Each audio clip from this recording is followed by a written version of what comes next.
Shalom, Ahab, Wa, Baraka. First and foremost, I want to give all praise, honor, and glory to Yahweh, Bahashim, Yahweh Shai, Bahashim, Rakwakadash, and double honor to the elder apostles, the prophets, and the teachers that have been bringing out this 100% truth for the last 40 plus years over at GMS. And with that being said, let's get right into it.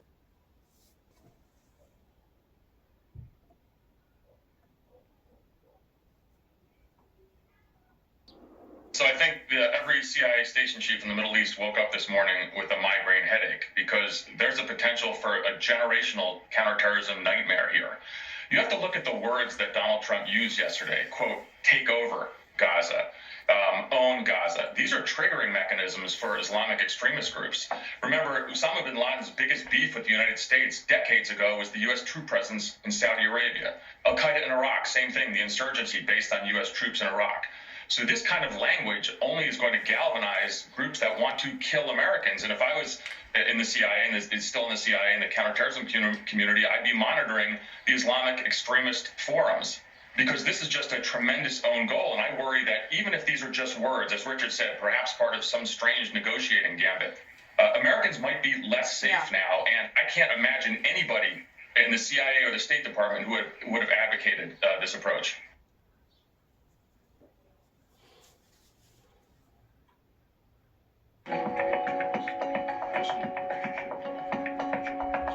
Why should the king take in the Palestinian people? He's made clear he doesn't want to. Well, I don't know, but he may have just something to say because we discussed just briefly. I think maybe you want to say it now.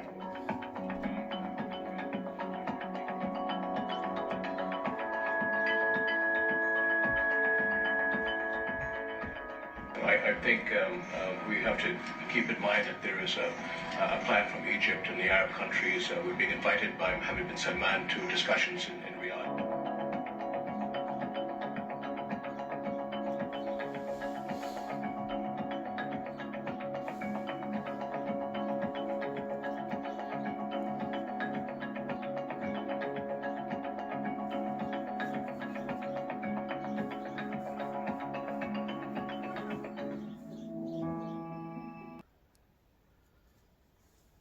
But the actual idea of allowing first Gazans who want to leave, I mean, what's wrong with that? They can leave, they can then come back, they can relocate and come back, but you have to rebuild Gaza. If this is the first good idea that I've heard, it's a remarkable idea. And I think it should be really pursued, examined, pursued, and done, because I think it will create a different future for everyone. But the actual idea of allowing first Gazans who want to leave, I mean, what's wrong with that? They can leave, they can then come back, they can relocate and come back, but you have to rebuild Gaza. If this is the first good idea that I've heard, it's a remarkable idea. And I think it should be really pursued, examined, pursued, and done, because I think it will create a different future for everyone. I'm committed to buying and owning Gaza. As far as us rebuilding it, we may give it to other states in the Middle East to build sections of it. Other people may do it through our auspices. But we're committed to owning it, taking it, and making sure that Hamas doesn't move back. There's nothing to move back into. The place is a demolition site. It'll be, the remainder will be demolished. Everything's demolished. I mean, you can't live in those buildings right now. They're very unsafe. But we'll make it into a very good site for future development by somebody. We'll let other countries develop parts of it. It'll be beautiful. People can come from all over the world and live there. But we're going to take care of the Palestinians. We're going to make sure they live beautifully and in harmony and in peace, and that they're not murdered. This has been the most dangerous site anywhere in the world to live. Your idea is to take over Gaza, rebuild it into Mar-a-Lago, and make sure that the Palestinians who live there can't go back? That is the craziest thing he said since yesterday and until tomorrow. Even his chief of staff was shocked. And of course she's shocked. He's effectively advocating for ethnic cleansing. Who could possibly be okay with that? You see things others refuse to see. You say things others refuse to say. And after the jaws drop, people scratch their heads. And they say, He's right. No, they usually scratch their heads and they say, what the are you talking about? Your idea is to take over Gaza.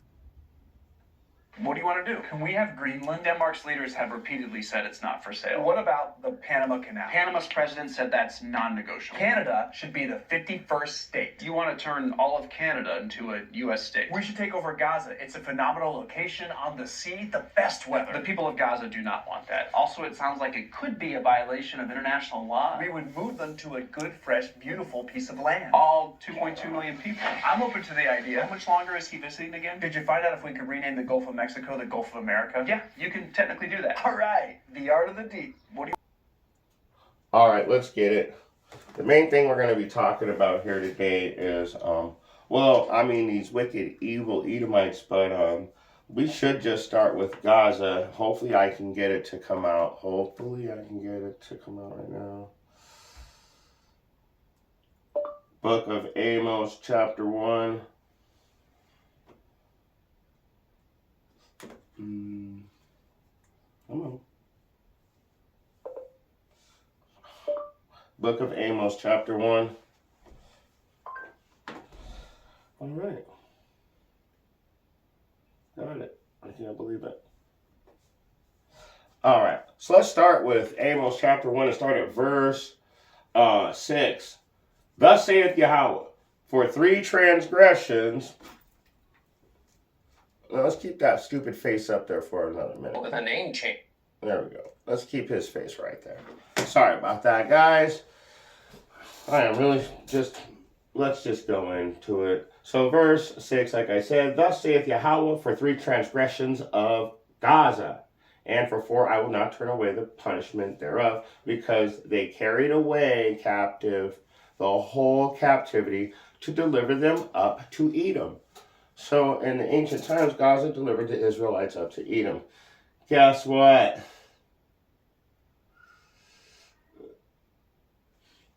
Guess what? Let me just keep reading. But I will send a fire on the wall of Gaza, which shall devour the palaces thereof. So, what's he going to do? He's going to punish Gaza.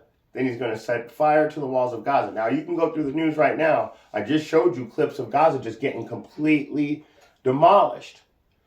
Now, we know that, like I said, Job 9:24, the earth is given into the hands of the wicked. Now, I'm going to prove that that's actually the Edomites who are the hands of the wicked. All right, this is Genesis 27 and 38 is where we're going to start, okay? Because like I said, the earth is given into the hands of the wicked. They cover the faces of the judges thereof, if not, where and who is he? And so I'm going to prove that this is the hand of the wicked, because how do these guys live their life?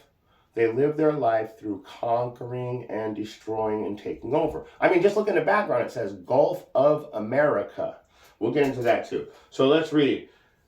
And Esau said unto his father, hast thou but one blessing, my father? Bless me, even me also, O my father. And Esau lifted up his voice and wept. So Esau started crying, man. He wants a blessing too, because he doesn't get the blessing. So let's see what Isaac blessed Esau with, okay, guys? And Isaac, his father, answered and said unto him, behold, thy dwelling shall be the fatness of the earth, and the dew of the heavens above. So he's saying the fatness of the earth. Oh, Gaza's a great place. We're going to do this. We're going to do that. I'm going to own Gaza. He said that. So how is he going to own Gaza? Verse 40.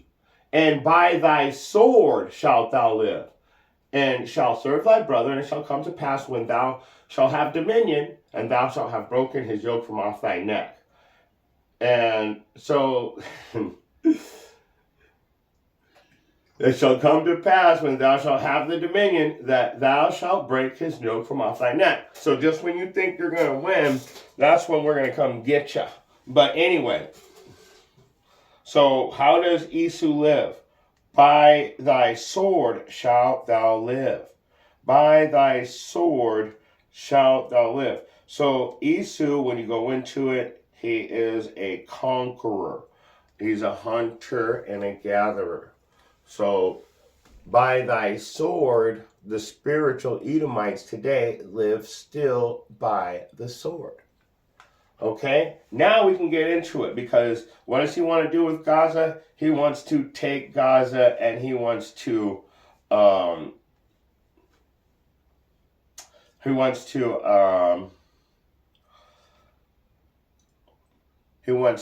own it. So let's go over to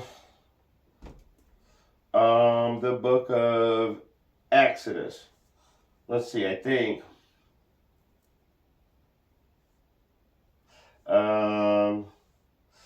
no, not Exodus. Let's go to Psalms 49 and 11. This is the King James Version. Their inward thought is that their houses shall continue forever, and that their dwelling places to all generations. They call lands after their own names. So these guys are conquering, and they think that they're gonna just they're gonna continue forever in this wickedness that they think that they can get away with.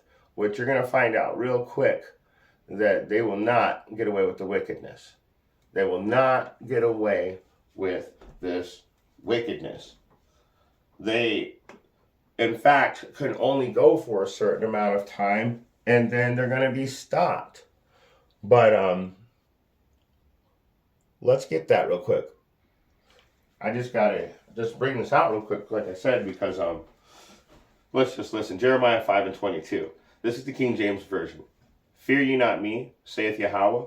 Will ye not tremble at my presence, which have placed the sand for the bound of the sea by a perpetual decree, that it cannot pass it? And though the waves thereof toss themselves, yet can they not prevail. Though they roar, yet can they not pass over. So the point is you can go to Psalms 104 and 9, and here's the point. You set a boundary they cannot cross, that they may never again cover the earth. These guys are running out of time, so they're trying to do everything they can. And this dude is fulfilling prophecy left and right. And it all goes into pushing us right into that end time war where all the countries are going to be against each other. I just wanted to get this real quick, and then we're going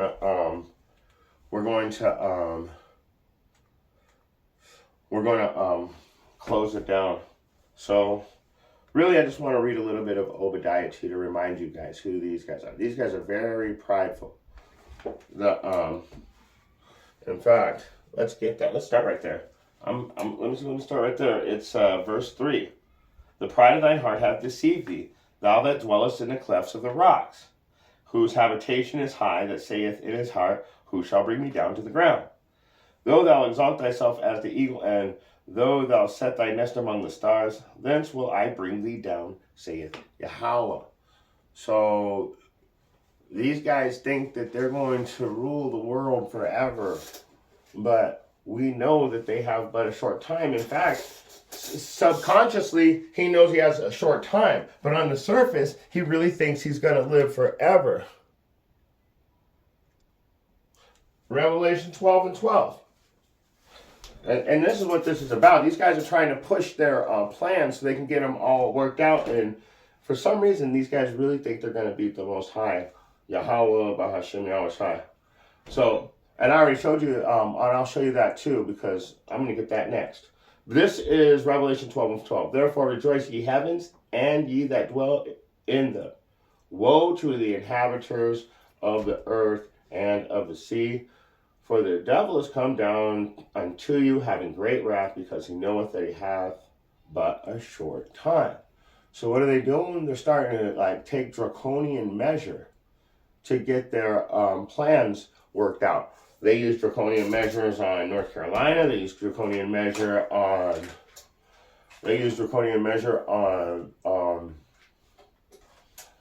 Hawaii. They use draconian measure on California, and then those people get a $700 one-time check if they can prove that a bunch of things. So they have to jump through a bunch of hoops to get the one-time payment of $700. So believe me, man, these guys have but a short time.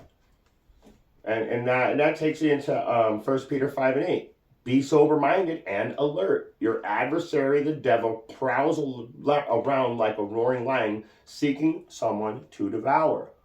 So these guys, they've been coming after us. They've got special plans for us. All of this stuff that they're doing right now, don't you understand? Gaza, California, Hawaii, all of those places are going to be 10-minute cities.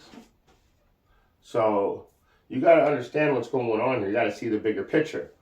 And what's the big deal about having a 10-minute city? Well, if you're going to go into a 10-minute city, you're going to have to be subdermally, digitally subscribed to that 10-minute city. Why do you think they're taking Gaza out? He just said, I'm going to let other countries develop it. We're going to develop it. I'm going to own it. It's going to be beautiful. We're going to move the Gazans out, and it's going to be just so beautiful, and they're going to have peace and not be murdered. Daniel 8:25. And what is it? And it reads, if it'll show up. If it'll show up. What? Come on. What in the... Let's just try it this way then. Man, I tell you what, man. Once I start getting just a little bit warmed up, everything wants to shut down. I wish it wasn't doing that to me, though. Okay, I found it a different way. Daniel 8:25. And through his policy also he shall cause craft to prosper in his hand, and he shall magnify himself in his heart, and by peace shall destroy many. Oh, we're going to give them peace and harmony, and no one's going to get murdered. That's weird that you have to say that no one's going to get murdered, right? He shall also stand up against the prince of princes, and shall be broken without hand. Like I told you, man, they think that they think that they can stand up against Yahweh Bahashem, Yahweh Shai. Going back over to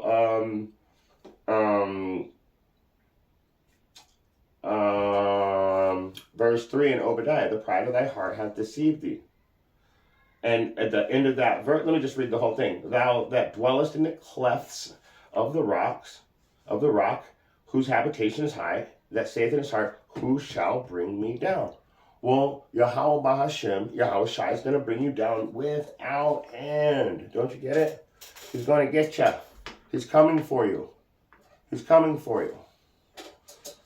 So,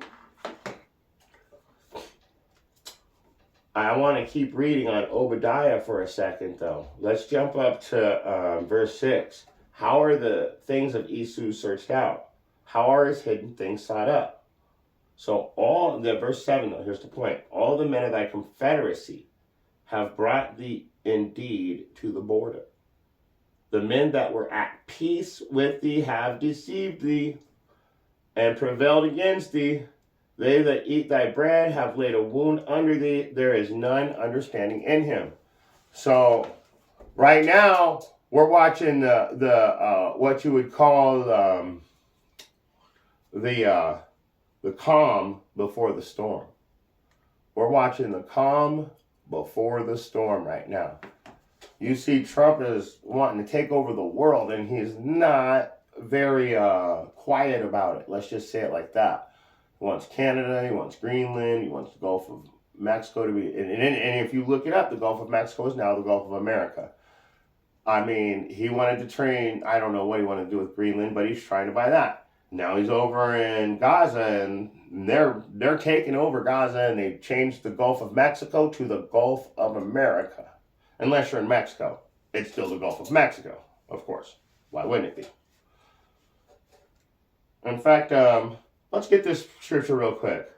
This is Proverbs 22:28. I might as well, right? It's right here on my computer. I might as well read it. And this is the King James Version. It says, move not the ancient landmark which thy fathers have set. So it's saying...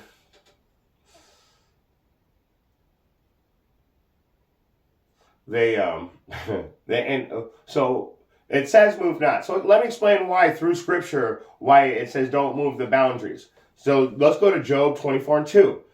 Men move boundary stones. They pasture stolen flocks. They're stealing. When you move a boundary, you are stealing. So I'm just letting you guys know, we're, as Israelites, we know better, but these other nations are what the reason why I'm telling you, because see, the other nations, they don't understand that they're also going to have to keep these laws. You're also going to have to start following the laws. And Trump, you're really doing good because you're taking us right into the MOTV. But let's go to verse 15 real quick on Obadiah chapter 1. It says that for the day of the Yahweh is near upon all the heathen.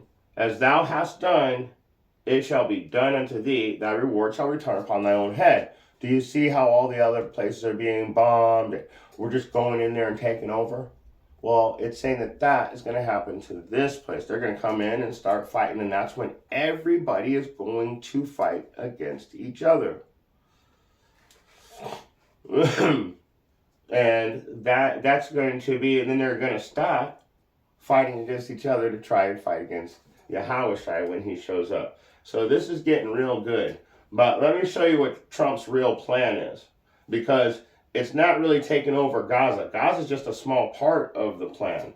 But the real plan is to have everybody part of the digital passport. He's already mentioned that too. Now, I don't know if I can find it, but the whole this is all leading up to the same thing.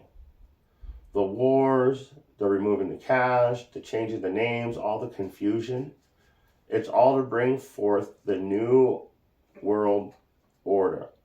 Now, believe it or not, Trump and Klaus are working together. All these people are working together to bring forth a new standard. And really, they just want to rule over the people. Why do you think they slowly keep raising the price on everything? It's all part of the plan. So let's go to Revelation chapter 13, starting at verse 16. And he causes all, both small and great, rich and poor, free and bond, to receive a mark in their right hand or their foreheads. And this is the plan that they're trying to carry out. We've got but a short time, so he's trying to carry out all these plans to get to this mark. So let me keep reading.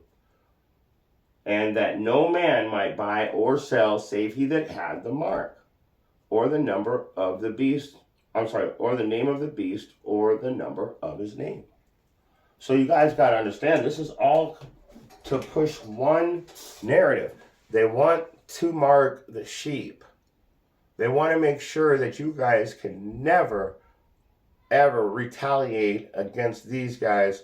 And if they have you where they want you, literally like with a digital zapper inside your body to stop you from doing things. And if you've got it in your, you've seen what Neuralink can do.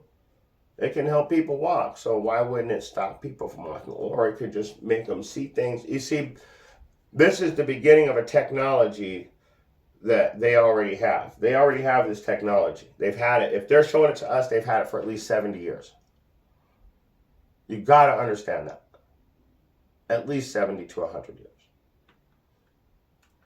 And so, with that being said, if you got eyes to see, you got ears to hear, I just hope you got something out of this message. Just remember, all you guys who voted for, when we tell you not to vote, and when I told you all the things that I said in the background, maybe I didn't say them on the videos. I was afraid probably to get them shut down. But if you've ever spoke to me in person, you know exactly how I feel about Trump and that other woman who was a rat. Neither one of these guys are good, and they're both working together. So, with that being said, shalom.